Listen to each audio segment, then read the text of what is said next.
Fala, meus queridos e queridas. Vamos para mais uma videoaula da nossa disciplina de Cálculo 2. Dessa vez vamos falar um pouquinho sobre integrais de curvas. Integrais de curvas. Se a gente se lembra bem, com certeza vocês se lembram bem lá do Cálculo 1, integral é um conceito que é essencialmente o conceito inverso do conceito de derivada. O processo de integrar é como se fosse o processo inverso, o processo de desfazer o que a derivada fez. Então, é natural né, no caso das curvas, não seja diferente. E, de fato, não é. Vamos entender melhor isso. Então, suponha que nós tenhamos uma curva, vou chamar aqui como tem feito habitualmente, chamar de alfa, uma curva alfa de t no plano. Se fosse no espaço seria igualzinho, a gente já falou bastante isso, né? Só muda que tem uma coordenada a mais. Então, alfa de t, vou chamar as suas coordenadas também, como eu tenho feito aqui, f de t, g de t, uma curva definida num intervalo, né? Sempre importante lembrar que as nossas curvas são sempre definidas em intervalos. Vou chamar esse intervalo aqui de I. Então, uma curva alfa de t, ou uma função vetorial, né? Mesma coisa. Uma função vetorial alfa de t, cujas coordenadas são f de t e g de t. T aqui, nosso parâmetro variando dentro de um intervalo I. O que a gente vai chamar de primitiva dessa curva? Então, eu vou dizer que uma curva beta de t, eu vou dizer que é primitiva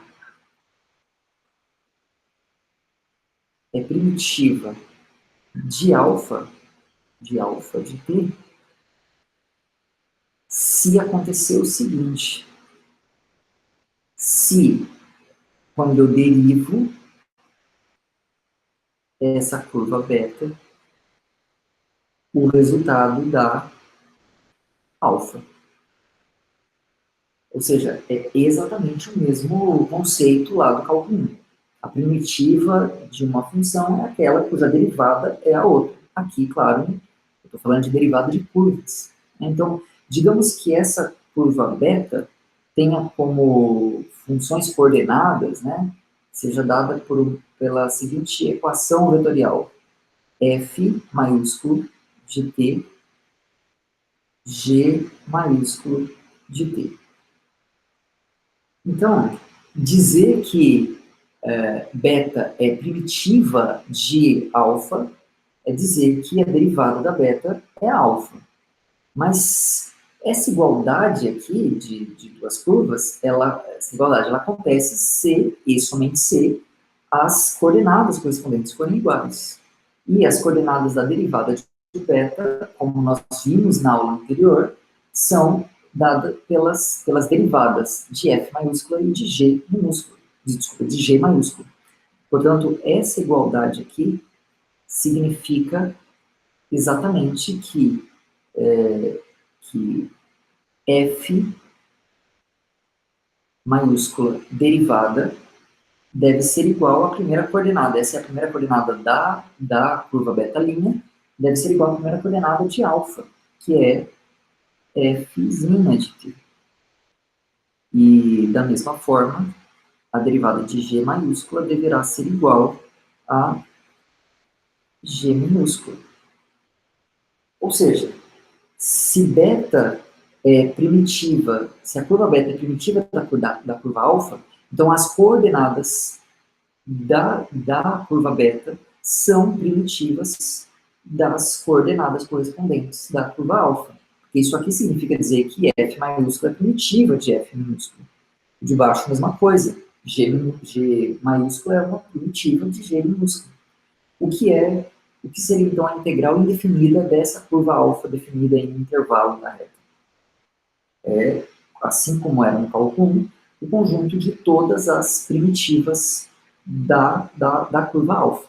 Né? Agora, pelo que nós acabamos de conversar, né, se se f maiúsculo e g maiúscula são primitivas de f minúsculo e g minúsculo, então eu sei o que são a integral indefinida de fzinha e a integral indefinida de gzinha, são funções de R em R. É o contexto exatamente lá do cálculo 1.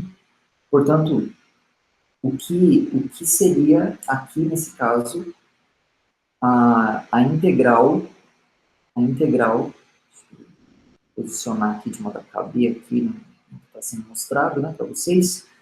Então, o que nós chamamos de integral de alfa de t dt, alfa de t dt, é exatamente o conjunto de todas as primitivas.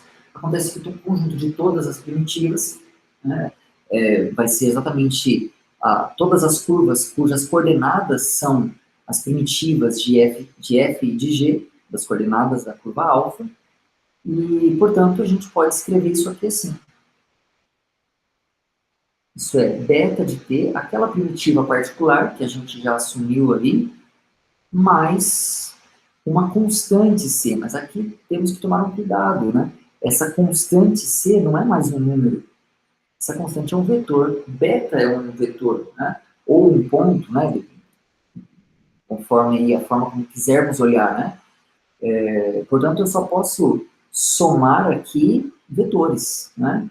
Seja ponto, seja vetor, faz sentido que eu some um vetor aqui, né? Então, aqui eu tenho um vetor de duas coordenadas.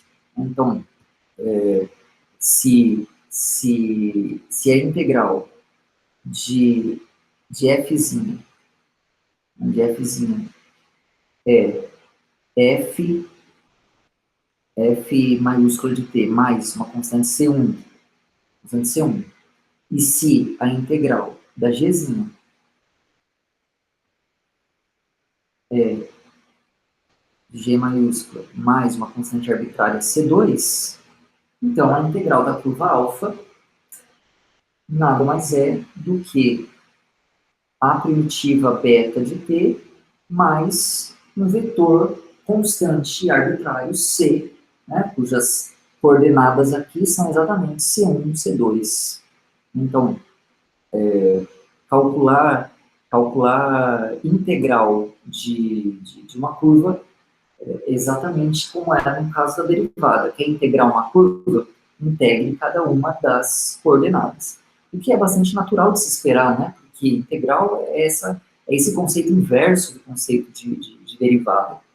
Portanto, se para derivar uma curva eu derivo cada uma das coordenadas, é natural que para integrar uma curva eu também integre cada uma das coordenadas. E claro, eu também posso fazer integrais definidas aqui, né? De modo que, por exemplo, se eu tenho uma curva que descreve a velocidade de um objeto, né, que percorre uma certa trajetória no plano, então a integral da velocidade será, no intervalo ali, né, que estivermos considerando, será justamente o deslocamento desse objeto naquele intervalo. Portanto, integral, se derivar do deslocamento da velocidade, integral da velocidade será dada, descreve exatamente o deslocamento. Assim como se a derivada da velocidade é a aceleração, a integral da aceleração, a integral definida da aceleração, vai nos dar a velocidade. Então, espero que tenha ajudado, espero que tenha ficado claro essa ideia, esse conceito. Nos procurem, em caso de dúvidas. Vamos juntos e até o próximo vídeo.